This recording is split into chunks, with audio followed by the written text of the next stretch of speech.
everyone. I hope you don't mind. I'm keeping it a little more casual today because I'm filming before I have to go to work, which I really don't want to do, but going anyway.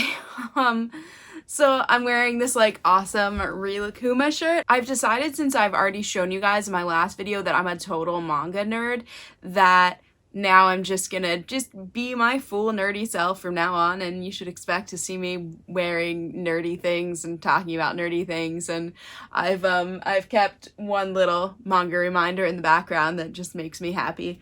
So if you like manga, check out my last video. I hope that maybe it'll give you some interesting suggestions. But today I am going to be talking about what books I read in March. This is a March book wrap up. I know we are now a few days into April, but I wasn't able to film this any sooner, and it's just the type of video that I thought would be quick and fun to do. Most of these books I have talked about in previous videos, so I'm going to go through those really fast, and I'm just going to spend more time talking about the books that I haven't really spoken about yet. And the first book that I actually read in March that I did not even mention in my books I've read so far video, which was the first video I posted, because honestly, I was a little bit embarrassed to talk about it because I feel like it is just not my normal type of reading. That book is Charlene Harris's Deadlocked. So it is part of the Sookie Stackhouse series. I believe it's also the Southern Vampire series. People go between calling it the two things. So it is the series that the HBO TV show True Blood was based on. Like Game of Thrones, it went in a totally different direction than the books because the books were not done being written at the time that the show got ahead of it. I never really thought about reading the books until a couple years after I had watched the show. I really enjoyed like the first few seasons of the show, but I really didn't like the direction it went in, and the ending, to me, it was just really disappointing. So a few years after I watched the show, I found myself kind of missing that just sort of atmosphere that the first few seasons gave us and the sort of the missed potential of it. And I thought to myself, why not try reading the books? Maybe the conclusion will be more satisfying. So a couple years ago, I just kind of started reading them for fun. I was just reading them for fun, so I was reading them pretty slowly. And when I went away to study abroad in England, I didn't bring them with me because it just wasn't the type of book that I was really so excited to keep reading.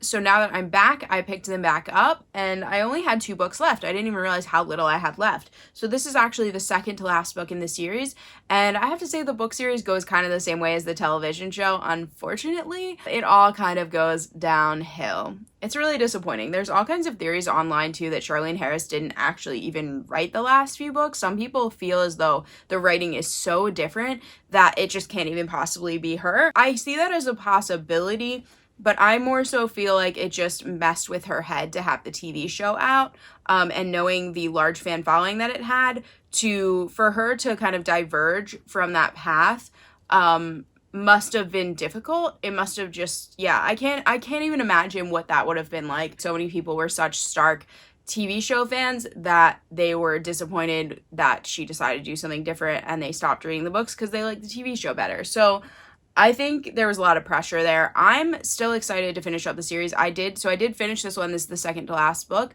And as a book, I didn't enjoy it that much. As an overall series, I just enjoy revisiting the world. I don't know why. It's one of the very few book series that I have kept reading, even though I haven't really enjoyed the last few books that much. I just really feel nostalgic about the setting and the characters, and I like revisiting, and I like learning more than we learned in the TV show. And although the plotting and everything is a mess in the last couple of books, basically. Like, there is no plot, and it's painful. It is sometimes painful, but it's also just fun. It's just a fun world to revisit. I don't know how to explain that very well. And I'm just really interested to see how, Sookie's life was really meant to sort of end up by the original creator. So I'm still excited to finish it up. I just have the last book now, so I will be definitely reading that this year. I'm not going to put it off any longer. And I maybe will talk about the series overall at some point. The next book I read in March was The Melancholy Death of Oyster Boy and Other Stories by Tim Burton. I talked about this in the first video I ever posted, so if you want to go ahead back and check that out, it was about the books I've read so far in 2020, and I just love this. If you're a Tim Burton fan, it is the only book Tim Burton has ever published. It's really cute. It just has really cute poetry and little cute illustrations. I highly suggest it. It's just really cute, fun, fast read. Dark humor, dark themes, but also cute. Yeah. So the next two books I read, I'm going to just talk about together because I read them in quick succession, and that is The Wicked King and The Queen of Nothing. I have the Owlcrate signed edition of The Wicked King. I got The Cruel Prince from Owlcrate, and I was lucky enough, I was not in the area. I was away studying in England when the Wicked King and The Queen of Nothing boxes came out for Owlcrate, and I was lucky enough to snag this one at a used bookstore, which is really amazing, because I've seen what they go for online, because I looked into getting the Queen of Nothing edition because I also missed that box, but no, I'm not going to spend hundreds of dollars on a book, I'm sorry, even if it's signed. So, I was lucky enough to get the Owlcrate edition of The Wicked King, but I just have the regular edition of The Queen of Nothing before bookstores shut down. I ran over to one of my favorite smaller used and new bookstores, and I picked it up, just the regular edition, because I wanted to support that bookstore before I knew they would be closing for an extended period of time. I really loved the series. To be honest, The Cruel Prince was very meh to me. I have to say, I think a big part of why I only kept reading was because I already owned The Wicked King, and I was like, I might as well give it a chance, and I'm so glad that I did, because if I hadn't already owned this book, I'm not sure that I would have kept reading this series. And honestly, to me, The Wicked King and The Queen of Nothing, they're such beautiful books, and I now understand why we had to go through The Cruel Prince to get here. I feel like if we hadn't gone through that and seen how much Jude, the main character, had to struggle and how just frustrating her life and frustrating some of her interactions were with some of the characters, then we wouldn't have gotten to the point where these two books were so satisfying and so exciting to read. But I have to say that overall, like, the trope for this series, the hate to love trope, I don't like that trope. I don't like the, well, he's mean to you because he likes you. I think that's super toxic and horrible to be, like, pushing onto girls. I hate that. I experienced that as a young girl. I was bullied by some guys in, like, middle school, and that's what people told you. Oh, well, he must like you. That's why he picks on you. It's super toxic because it leads us later in life to think that abusive behavior is okay as long as someone loves us. And that's really unfortunate, and I really hope no one out there is going through something like that because of that being just that stereotype being pushed on them through their childhood. So I don't like that trope. I do like how the series turned out overall. I have a little mixed feelings just because I know that is sort of the basis of the series is that trope. And we still kind of are left, even at the end, with Jude lives in a very cruel world. And I think that's the only reason why I actually can sort of rationalize it a little bit, because the fairy world is cruel. And that is something that Holly Black set up from the very beginning. It's a very, very cruel world. And now I kind of get that as the Cruel Prince. I think it's hard not to view it from kind of human eyes, per se. I don't know how you wouldn't view it from human eyes unless you're not human, in which case, let's be friends. Yeah. If you could go into the series viewing them as someone would who's used to the concept of this sort of fairy world where everyone tricks each other and everyone's cruel and it's all just kind of for fun, then I think maybe it would be easier to get through The Cruel Prince, but for me it was really hard. But by the time we kind of get to the end, because Jude does gain power and because she is able to kind of take better control over her life, I could get more on board with the sort of abuse in the first book that I really found very toxic. So that's just something to take note of. I think maybe at some point I might talk about these more. They're so addictive, and Holly Black is a master. She is just a master of flipping the tables when you are least expecting it. She's a master of twisting the plot.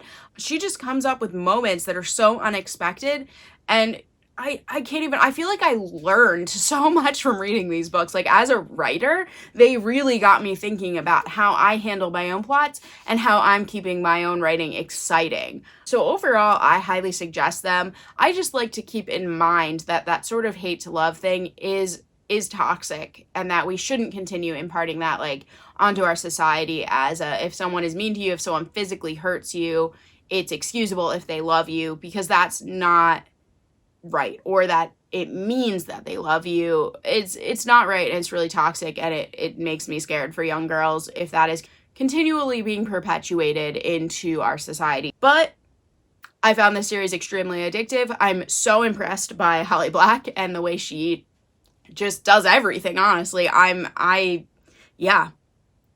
think she's amazing. So I really enjoyed the series. I highly suggest it, and I'm really, really glad that I read it this year. The next book I read this past month in March was The Bell Jar by Sylvia Plath. And I actually listened to this as an audiobook. I've had a copy for a long time, and I told myself that I would start listening to audiobooks and that I would only listen to books that I did not already own. And I totally broke that rule. But it's reasonable because I saw it kind of popped up in my suggestions, and I saw that it was narrated by Maggie Gyllenhaal, and I was like, whoa, I feel like her voice would be really fun to listen to. I don't know, she just has a really cool voice. So I decided to listen to it, and I've been listening to audiobooks kind of on my breaks at work. It's been a really great way to get reading in and not have to bring a physical book with me into a really super germy environment right now. I like how I'm willing to go in the germy environment, but I'm protecting my books. They cannot be harmed. Anyway, yeah, so I've been wanting to read this book for a really long time, and it was a good excuse to kind of get it into my schedule, and I'm really glad I read it. Honestly, I didn't find it 100% enjoyable at all times, and I think that's kind of the point of it. It's a little shocking, it's a little disturbing at times, and it's definitely very depressing at times. But I'm glad I finally read it. It was a classic I wanted to read, and I see, considering when she wrote it and when it came out and what her kind of messages of the book, I think that it is amazing. I owe a lot of respect, and I feel like all female writers owe a lot to writers like Sylvia Plath for getting out there, and also we owe a lot to her as feminists. If you do consider yourself feminist, which you should, yeah, I feel like we all owe her a lot. She talked about some topics that I don't feel like people were talking about at the time. And it's really sad to me to have learned later from kind of the afterword that she was almost kind of embarrassed about this book. She felt it wasn't high enough literary fiction or whatever. And I feel like that's all such a product of the time, that she was talking about women's issues and she was talking about mental health. And these were all things that people did not respect at the time and people did not think were important at the time. It's so hard reading some of this and knowing that she went through some of these things. But it's also really important, and I'm so glad. I just feel like I owe a lot to her, and I'm so thankful that she wrote this book, and I'm so thankful that she existed, and I'm very sad that her life was cut short, because she was obviously a super talented and very brilliant writer. And I do hope, I've read a few of her poems, but I've never read a full collection, and I do hope to pick up a poetry collection of hers in the future and read more of her poetry. So the last book I read before March was over is Volume 1 of Miracle Girls. In my last video, I talked about manga, and this is a manga series I'm currently reading. I'm now on book 3. And I'm really enjoying it. It's really light and fluffy. It actually is getting a little more depth. In my last video, I said that it doesn't really have much depth. It's getting a little more into the kind of concept of characters having psychic abilities, which I think is really interesting, which includes telepathy and telekinesis.